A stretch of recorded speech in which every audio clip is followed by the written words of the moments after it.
Welcome back to Everything Money. We are here today with Paul, Mo, Seth, who's me, and Tim. Of course, Tim is here on the mic. Paul, name tags. We wanted to revisit our video on Dave Ramsey. I wouldn't say he's a polarizing figure. He has helped. I've made him polarizing. He has helped millions and millions of people.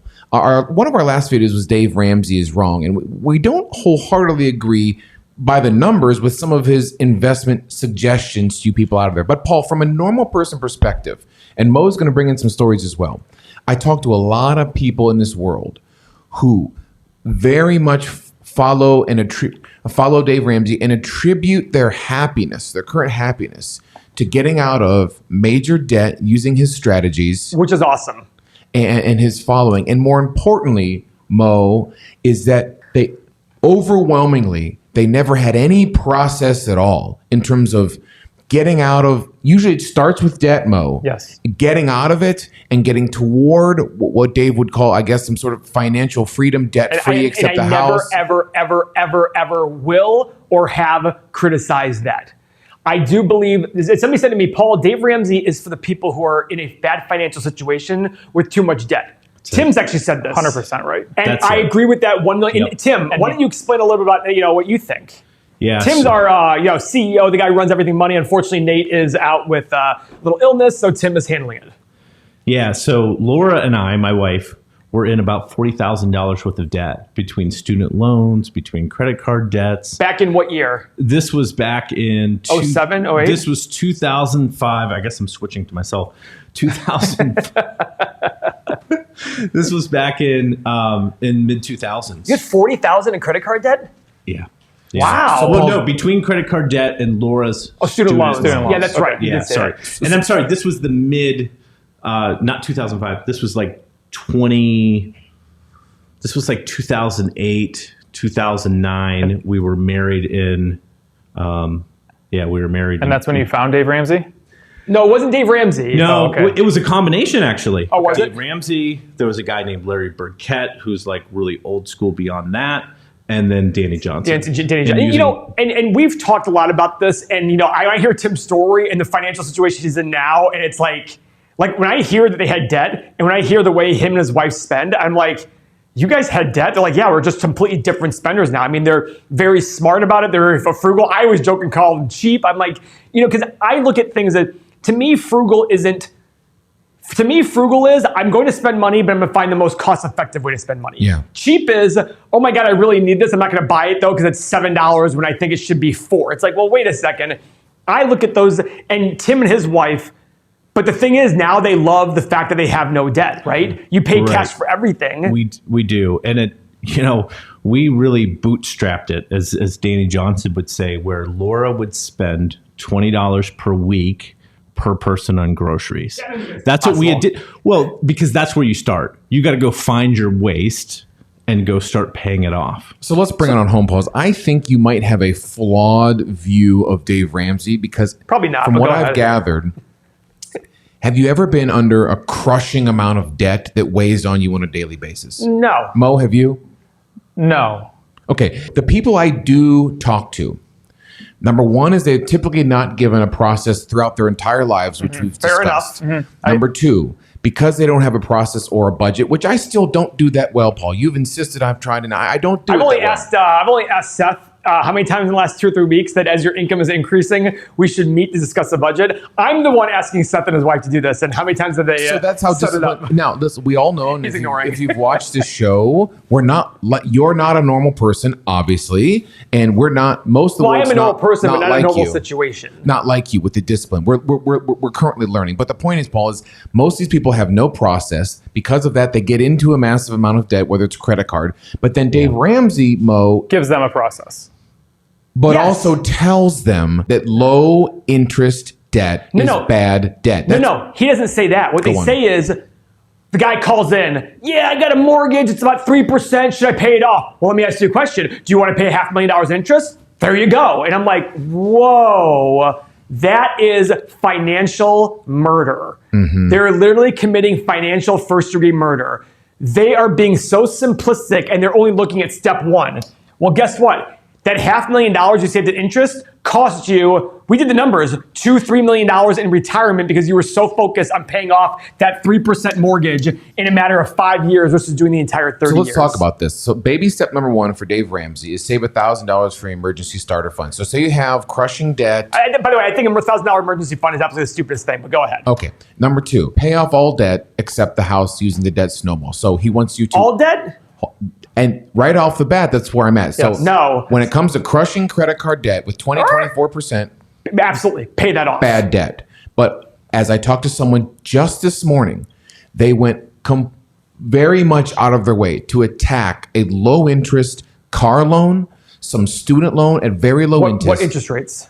5, 4 and 5. Five's not awful.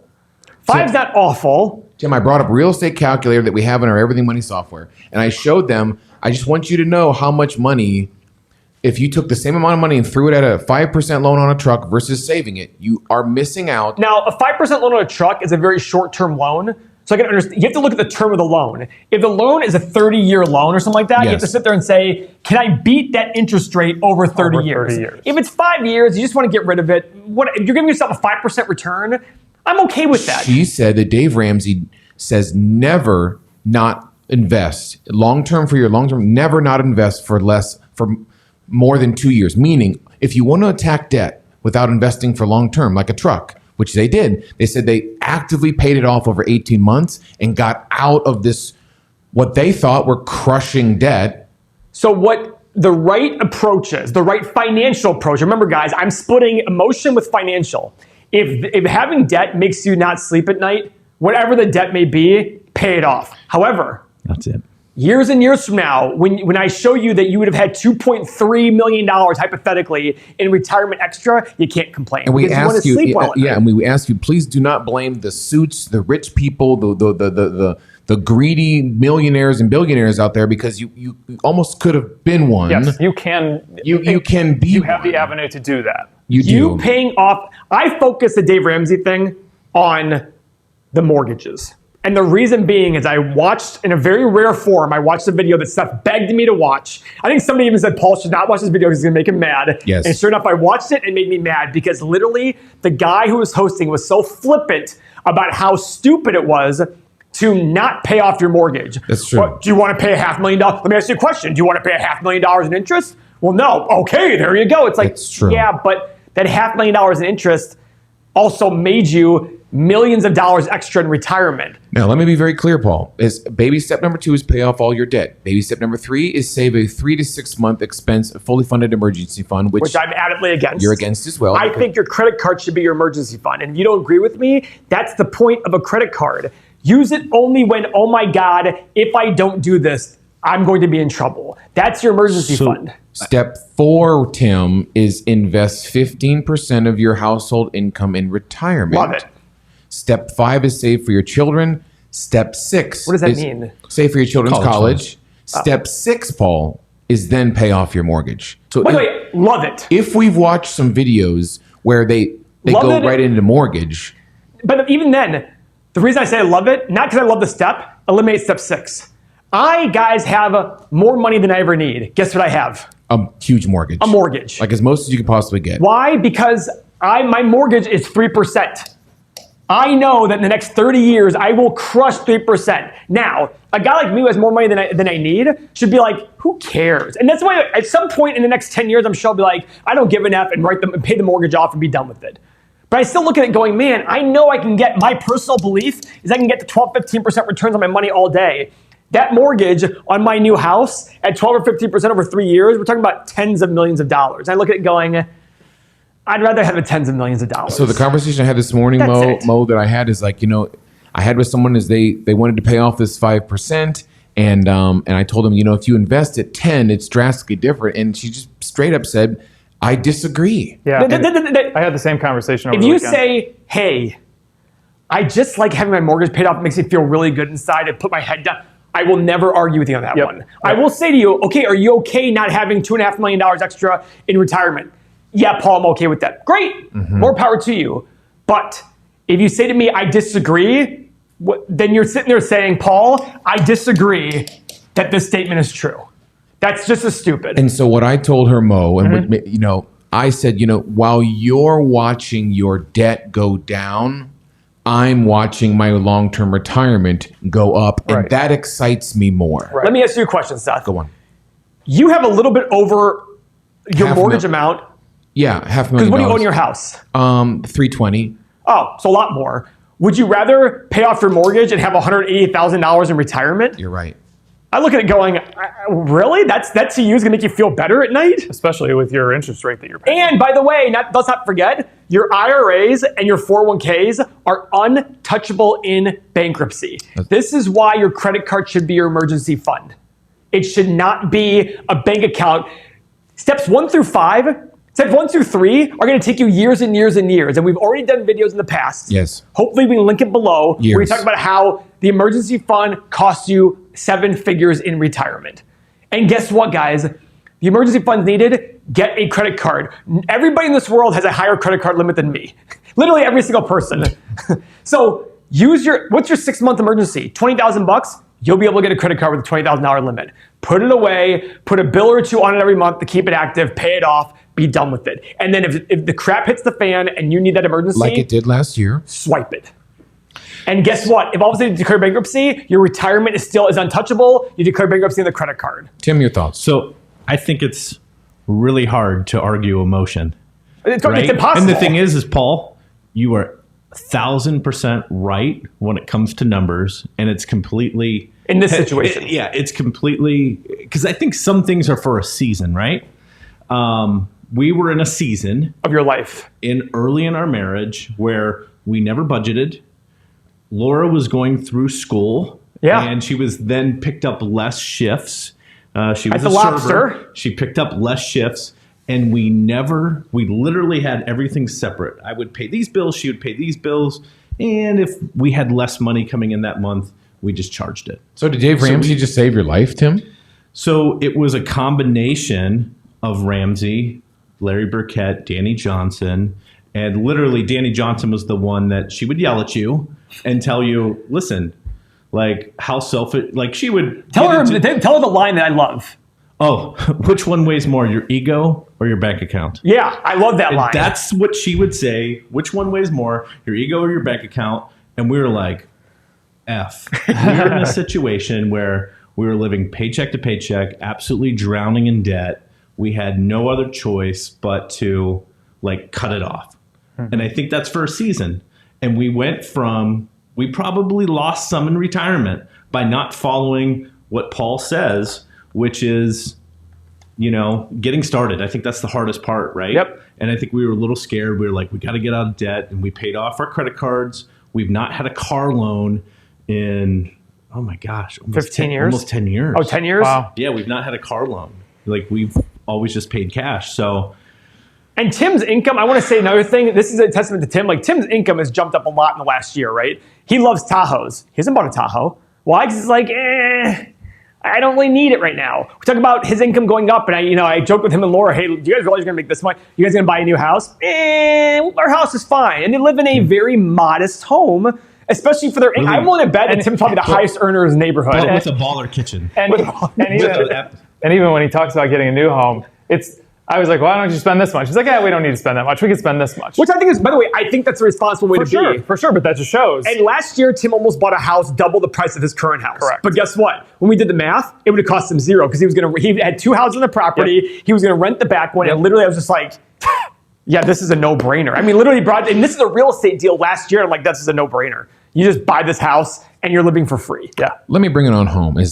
I'm finding that the more couples I talk to about this and have gone through this is, like I said, that daily, and maybe it's a little bit of brainwashing by Dave Ramsey, and that even having debt is bad, but that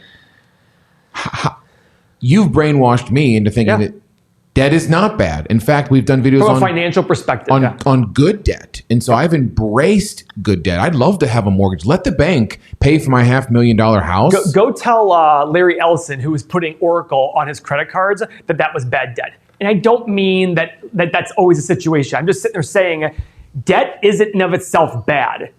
What's bad is what interest rate are you paying relative to what you can make on it. right? If you can find an investment in a hypothetical world that gave you 100% return a year, max out your credit card to 20. Go get any credit card you can at 25%. You're stupid not to. Yep. If you're going to make 100% a year versus 25% a year interest charges, you'd be stupid not to. You would literally be dumb not to do that.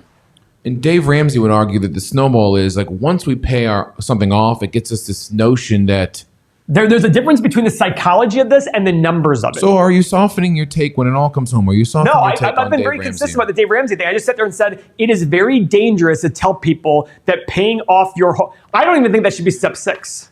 Unless emotionally you need to live in your home debt-free with no mortgage. And even then I go, fine, are you okay not having X amount of dollars extra in retirement? That's how it needs to be put. Because nobody understands that aspect of the equation. So step 7 is to build wealth and give. And so what does that even mean? Build wealth. By the way, step 6 is destroying wealth, so I don't want to hear it. That's the point. Is they think, it's destroying wealth. He's saying you build wealth, outrageously give, while all leaving an inheritance for your kids. And I think our point is, won't it be too late?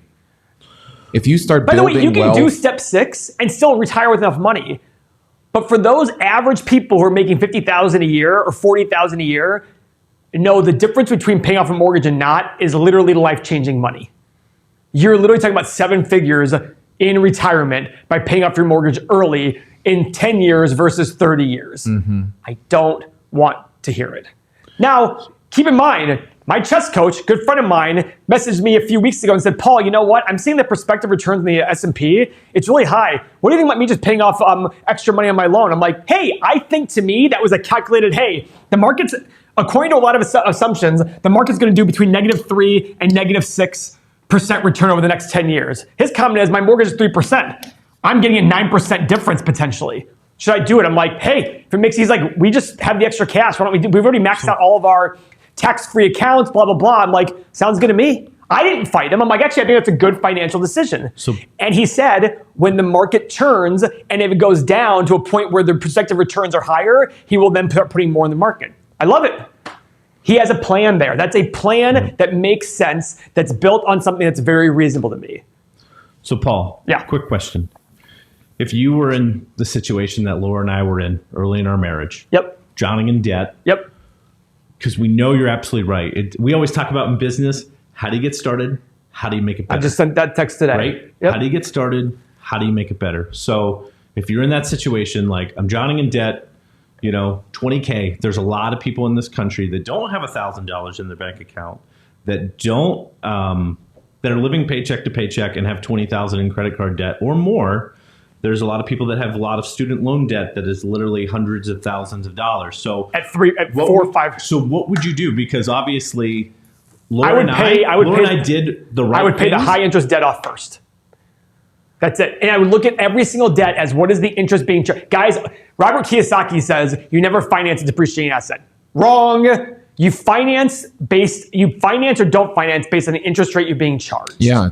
That's what it is. That's the numbers of it. It's the numbers of, am I paying an interest rate higher than the return I can get using the money elsewhere? If the answer is, and also time frame. A car loan, 3 or 4 or 5 years, I mean, the chances of, I don't know. But you know, I look at it saying, a mortgage, a 30-year mortgage. Let me show you, Paul. Tim, I have our Everything Money real estate. This is the retirement calculator you can get as a patron of ours on my screen here. I've shown Paul that at the age of 40, say you want to retire at 70, say you have $100,000 saved, you're going to die at 90, sadly, and maybe you make $50,000 a year. Annual savings I put is $15,000. Okay. On how much income? $15,000 you make. I see. No, that won't work. I'm saying, that don't work. Say we make $60,000 a year, and you can save $15,000. I think it's tough. I would say put in there. Just put $9,000. That's 15%. Okay, 10 or $9,000. You ready, Tim? Now I'm going to generate this, Paul. So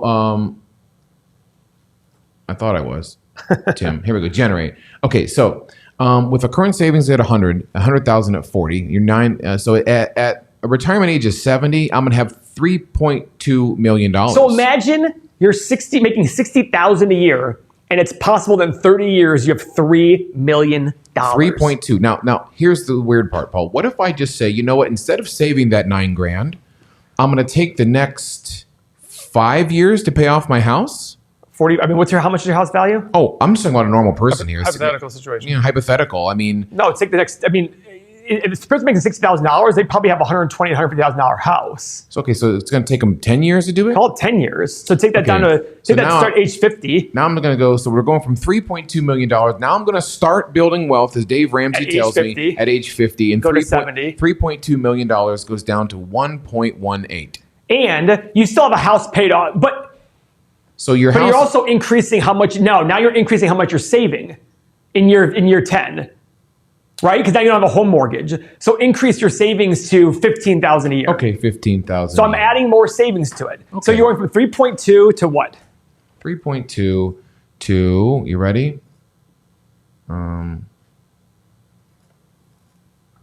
It's not changing at the moment. Give me a second. It changed. Did it change, Tim? Yeah. Okay. So 3.2, it only changed from 1.1 million to 1.5 million. So you cost yourself $1.7 million in retirement. But you know what? You make 60 grand a year. It's definitely worth 30 times your income to go pay off that mortgage. That's sleeping at night. That actually aggravates me. I'm actually really pissed off now. Oh my gosh. It makes me mad that people listen to that BS thinking like, oh, I want to have my mortgage. You just cost yourself $1.7 million in retirement because of this decision that you made. Is it something that normal people, Mo, they just can't envision? They can't envision themselves being wealthy or a millionaire? Well, I don't think that. I think it's hard to understand those big numbers. And it's these, like the Robert Kiyosaki, like you just said, and then Dave Ramsey. It's these people just making such flippant comments, not even saying they're any of selling, this. guys. It's just one way, and if it's not this way, it's the highway. It's cute to say don't finance a depreciating asset. Yeah, that's stupid because any asset can depreciate based on how much you pay for it. Your house can be a depreciating asset if you pay too much for it. Yeah. That's it. I know somebody who's very wealthy who bought a house in Miami in 2006 for $450,000. They're now selling it for $375,000. That was a depreciating asset for them. But most people will say, no, real estate's not a depreciating asset. Are you sure? Because it went from $450,000 to $375,000. That looks like it depreciated in value. Correct? Yep. Yeah. Okay. Seth buys Magic the Gathering cards. They've gone up in value. Yeah. I just look at it going, please stop buying into cute sayings like that. Think about the numbers behind it. You making $60,000 a year just cost yourself $1.7 million in retirement. Guys, yikes. I have more money than I need. That would make me mad. Mm-hmm. I just took out a mortgage on my home. It's crazy not to. What? I mean, you have a mortgage on your house. I have a mortgage on my house. My families have mortgages on their house. I mean, it actually bothers me that my Mexico houses don't have mortgages on them because it does with me too. I'd rather have mortgages on them. Exactly. But that's why we make an outside return on them because of paying cash for it, I have to get a higher return to justify that. Done. Well, follow the numbers, guys. Follow the numbers. Yeah, that's our take. Really, is just like I like Dave Ramsey. I do too. I like his Southern drawl. I like what he has. I've never heard him speak. I like listening to his show. I like what he has done for people, but I'd really love for him to say, oh, by the way, when I tell you baby step number 6, it is going to cost you about $1 million. Oh, yeah, I guarantee right now they would argue that that's wrong. And so if, in the end, like I said, if you've been told you need to start watching your debt go down and that snowball, there is an opposite snowball that can go seeing your retirement savings go up. And that has given my wife and I, unlike crushing debt that weighs on you, just an immense sense of opportunity moving forward in our lives,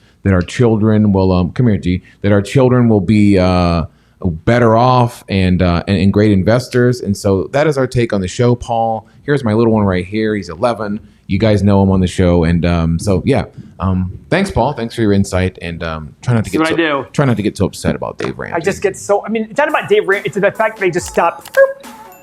Mortgage is bad. I know. Okay. Okay, we're done here. Like the thumbs up. Thanks for watching, guys. See you.